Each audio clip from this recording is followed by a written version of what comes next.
a toujours rêvé de voler comme un oiseau, il aura peut-être l'occasion de le faire grâce à ce nouveau sport nautique, le flyboard.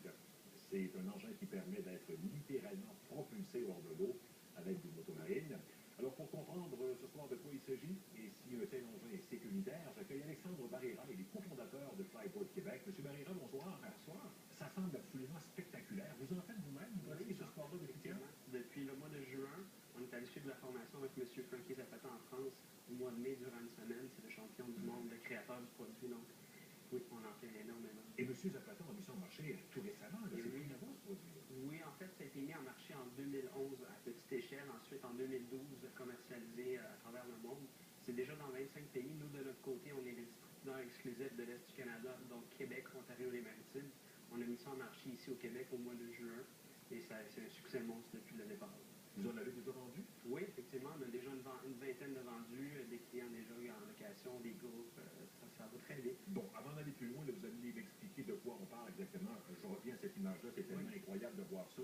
Un individu qui est projeté hors de l'eau comme ça, à quelle vitesse, vous allez me le dire, et qui peut atteindre quelle altitude? Donc, le flyboard est branché avec une hausse de 55 pieds derrière la turbine d'une motomarine. On peut atteindre des altitudes de 45 pieds, j'en ai en location, pour des aspects sécuritaires. Nous, nos équipes, on fait des spectacles, oui, à ces altitudes-là. La vitesse maximale qu'on peut aller en avançant, on parle de 36 km/h.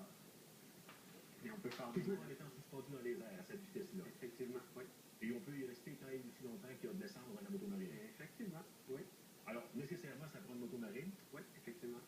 Alors, il faut payer la motomarine. Il faut payer l'équipement aussi qui se vend combien? 6 800 6 800 pour l'équipement en question.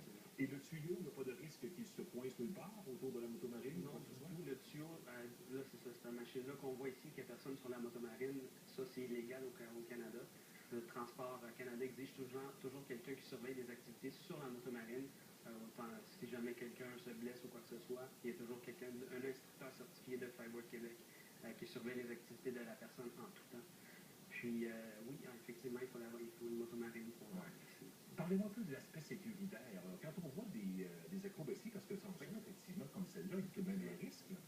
En fait, ce qu'on voit à la télévision en location, ça ne se produit jamais. On ne va vraiment pas aller à ces altitudes-là. Nous, on va vraiment avec, on parle de 2-3 pieds d'altitude.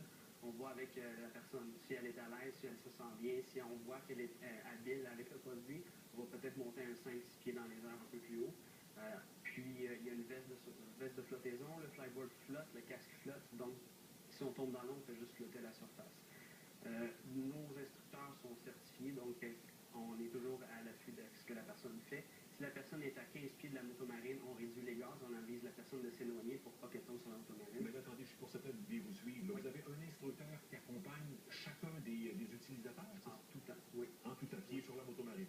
Quand en location. Si c'est une vente, nous, on donne une formation à l'utilisateur qui va acheter le flyboard de 2 heures, autant sur l'aspect sécurité, sur la motomarine et sur le flyboard. Donc, la personne doit toujours avoir quelqu'un qui a suivi une formation sur la motomarine pour surveiller les activités de la personne en flyboard. Qu'est-ce qu'on apprend dans le cadre de cette formation? On apprend à faire les manœuvres, on apprend à descendre, monter sécuritairement, comment manœuvrer, parce qu'en partant, il ne faut pas donner trop de gaz à la personne sur la motomarine parce qu'elle va littéralement monter dans les airs. Donc, on apprend à contrôler la motomarine pour voir aussi les gestes de la personne. Donc, si on voit que la personne plonge normalement pour aller faire le dauphin, parce qu'on peut faire le dauphin comme on voit dans les images, on la laisse aller. Si la personne est en déséquilibre, tombe par en arrière ou l'avant, vraiment, si on voit qu'elle est en déséquilibre, on relâche les gaz pour la permettre de flotter au-dessus d'elle. Est-ce qu'on peut faire des parallèles, par exemple, je ne sais pas, avec la planche à neige? Est-ce que c'est un peu le même principe que l'on est sur la planche? Oui, en fait, les principes de contrôle, c'est un peu comme la planche, un principe de heurter et talon pour avancer, reculer.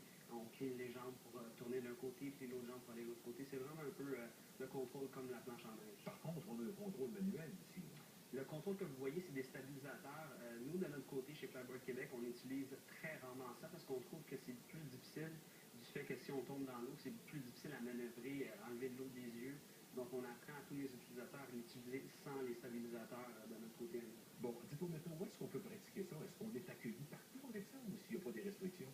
Il n'y a pas de restriction. En longtemps qu'on a eu le droit d'aller avec une motomarine sur les eaux, on a le droit d'y aller, sans problème. Parce que déjà, beaucoup de résidents se plaignent justement de la présence des motomarines. Si on ajoute cet équipement-là, est-ce que c'est bruyant?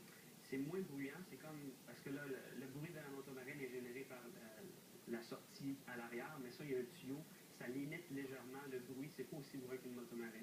Ce que les gens n'aiment pas non plus, c'est les motomarines passent assez vite à côté des autres bateaux. Ça fait de l'érosion sur les rives. En flyboard, la motomarine, elle avance seulement avec le flyboard, donc à très petite vitesse. Là. C'est ça l'idée, c'est pas d'aller vite, c'est de s'élever dans les airs Oui, au-dessus de la surface de l'eau, de faire des manœuvres. Oui. Et ce fameux plongeon qu'on voit, là, des gens qui entrent sous l'eau, Oui. il y a un équipement quelconque qui vous protège aussi quand vous plongez? On a un casque et un casque de wakeboard avec, qui couvre les oreilles si jamais on tombe de côté pour pas que l'eau rentre dans les oreilles. Puis nous, on pratique, il faut toujours sonder les fonds d'eau pour être sûr qu'il y a 12 pieds de profondeur. Ça, c'est important. Oui, ça c'est très important. Vous, dans votre cas, vous pratiquez ça où? Nous, on pratique ça à la Marina Bourseau, à Saint-Sulpice, à Valleyfield, au lac Archambault des Deux-Montagnes.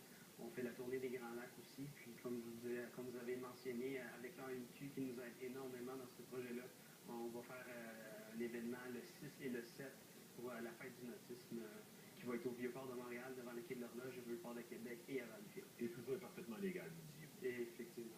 Monsieur Barrera, merci beaucoup. Je pense qu'on comprend le principe. En tout cas, il faudra voir si effectivement l'appareil sera populaire au Québec l'été prochain. Parfait, ça fait plaisir. Merci d'avoir été là.